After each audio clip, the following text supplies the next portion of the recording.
answer. So as a member of the committee, you plan on offering no amendments tomorrow? At this point in time, I have thought and thought about what to do. And I'm not quite sure what my decision is, but you know, I don't think there's an amendment that I can think of, and I've stayed up at night trying to think about it, that would make this bill better. So probably the only amendment I would offer would be one that says scrap the bill, and we'll go from there. Representative Antonio, your ranking member, Yuko, on the committee said last week during the hearing, and there were some comments outside of the hallway as well, that he was hoping for a better bill. There seemed to be an indication that Democrats were either sort of working through stakeholder groups, if not communicating directly, or offering amendments. So what is your knowledge of ideas that the minority may be offering, for the bill? Ideas on what will be offered, because we know we're going to be seeing something new. Well, to the extent that he said he's looking for a better bill, that seemed to indicate some knowledge or hope on his part that certain things would happen in the bill. What might those things be, since he's your ranking member on it? Has he confided in you on that? A better bill would be a bill that started from scratch. We have, and just to clarify, we have not seen the new reconfigured, redone bill. Whatever is being offered in committee tomorrow, we have not seen yet. That has not been shared with us. Representative Williams, there is a political reality. Is it your sense that Republicans are not listening? They do have the votes. If they're not listening, then this bill proceeds. And then is there a second option plan here, which was a referendum this November? I believe that the Republicans are listening. I just don't believe they care about what they're hearing. I believe that there will be either a referendum this year that's passed by the April 6th deadline. I believe that is, and if not this year, there will definitely be something on the ballot next year.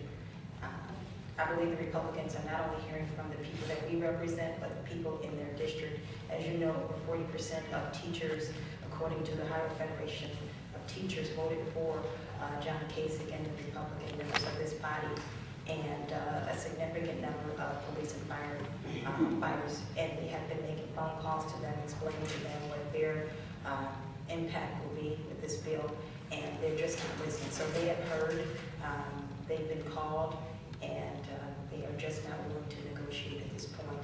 I'm hoping that they will put aside political gains and look at the harm that they're doing to working families in this community. It appears to me that they are really taking Ohio or treating Ohio like a business as opposed to the human beings that represent government in Ohio. And I think if they don't listen now, they will be taught a lesson come next November or the November of the next gubernatorial election. I just wanted to add to, when we were in the hearings, what we heard from more than one group member of any of the collective bargaining units was talking about how they would be, collective bargaining gets everyone to sit down at the table and have a discussion. And it's about compromise. Usually either you feel like you may won a little, but you lost a little too. And so if there was an opportunity for all of the groups concerned to sit down and take a look at where we go in the future, I think that would be the best solution. But we're not in a position right now for that to happen. This sounds like it's going to move very fast and furious. With very little debate. Certainly, those of us in the Democratic caucus would like to have a lot more discussion about how to fix our budget. I don't know that this is the answer, which is why I don't see fixing Senate Bill 5, because I don't think that's the fix for our state budget. Any other questions? When will you get to see the bill and how long will it be between that time? From your lips to God's. When will we see that bill? Well, my understanding, and actually we have Ranking Member Yuko in the back of the room for Ranking Member Yuko. Would you like to weigh in on when we think we're going to, come on up here, when we're going to see that bill? It's a great question. It's one that we asked last Friday. We sent a message to the chairman requesting a copy of the bill. We did not have not been responded to since last Friday. We're still waiting. We'd love to help prepare to address this bill, and if we were in fact going to try to make it better, it would help to know what they were thinking or doing on the other side, something we were not privy to for whatever particular reason.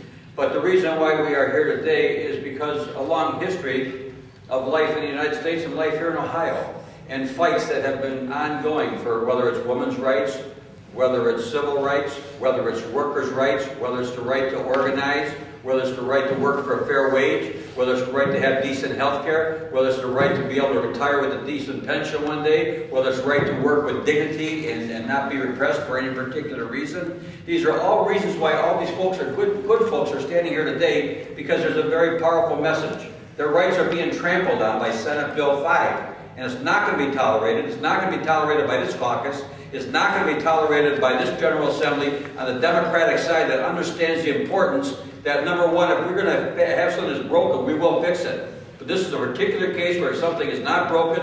It's worked extremely well. I have been part of this organization with Public Employee Collective Bargaining from day one. I proudly wear a button on my lapel when we put together a public employee division for the Laborers International Union in North America, because we understand the importance of working together, making sure the message is loudly heard, and making sure that every single worker, whether you're black, whether you're white, whether you're female, whether you're male, whether you're rich, whether you're poor, whether you're part of the South or whether you're part of the North part of the state, that we're all going to have the opportunity to work in dignity for decent wages and health care and working conditions. And that's what it all comes down to. And that's what's not happening today. So you dispute to the bill that we haven't seen?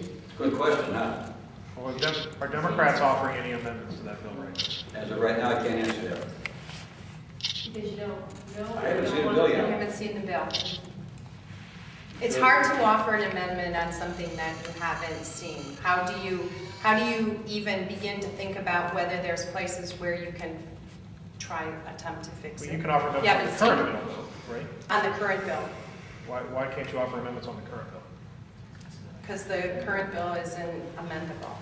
But I mean, if it passes the committee tomorrow morning and skids quickly to a full vote, You know, let's I mean, be honest. you're talking in the next 48 hours anyway. What are we looking at? We're looking at a referendum. I think we all know it. And, you know, I'm not going to try to hide it and try to do this some kind of shuffle that's going to confuse you guys. You guys aren't ready to be confused at this point in time. You know what the cards we're dealing with. You know what we're going to play, how we're going to play out, and you know what we're going to have to do. And I think the people of Ohio are ready. They'll be ready to respond. And frankly, it's sad data when we have to move in this direction in the state of Ohio, when we don't listen to the will of the people. But you know what? So be it, and we'll do what we have to do. Last question. So you're already a referendum though, as opposed to... That's what I'm looking at, sir. Yes. Is the referendum likely to be on November's ballot or a year and a half? November 2011. Just to be the devil's advocate here, a little bit of being the devil's advocate here to Representative Antonio or anyone who wants to answer the question.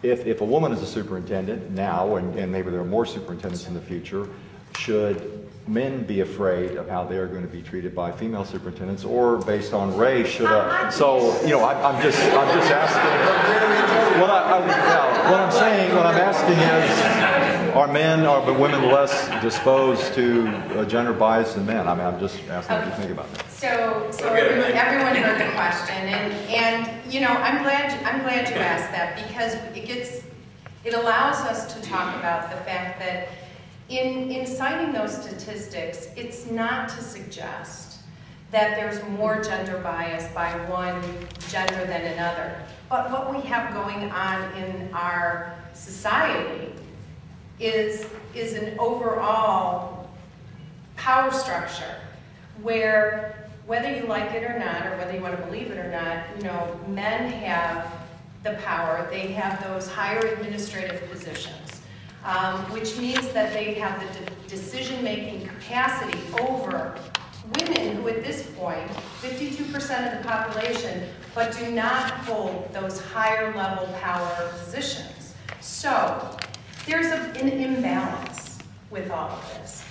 So am I suggesting that if women were in the power balance, had the upper hand on the upper part of the seesaw of power, would they be making those decisions? I can't answer that. What I can tell you is that when you take away collective bargaining, when you take away something that levels the field for people to be able to talk about their ability to do their job and the qualifications that they have, that's when we run the risk of having those decisions made by someone's biases, and every single one of us in this room has our own personal biases that we bring to our lives. Collective bargaining helps eradicate those biases and give a more level playing field. It's why the gap has reduced for women's earning power right now. I look forward to the day when women are the same as men and we won't have this discussion.